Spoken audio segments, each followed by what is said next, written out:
Welcome to qnawire. So using equation 1014, we should first find the angular acceleration. So we can say omega final squared equals omega initial squared plus 2 alpha times delta theta. We can say that alpha would then be equal to 15 revolutions per second, quantity squared, minus 10 revolutions per second, quantity squared, divided by 2 times the change in angular displacement, 60 revolutions. This is going to be equal to 1.04 revolutions per second squared. And for part B, we can then find delta t. So we can say that delta theta equals 1/2 omega initial plus omega final times delta t. Therefore, delta t would simply be equal to the change in angular displacement, or rather 2 times the change in angular displacement, 2 times 60 revolutions,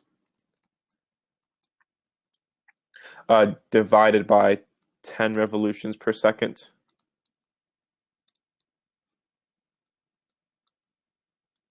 plus 15 revolutions per second. And this is giving us approximately 4.8 seconds. At this point, for part C, we can see the time taken to reach 10 revolutions per second. So we can say omega final, again, equals omega initial plus alpha t. Omega initial, in this case, would be equal to 0. Therefore, t would simply be equal to omega final, in this case, 10 revolutions per second, divided by the angular acceleration found in part A, 1.04 revolutions per second squared. This is giving us 9.6 seconds.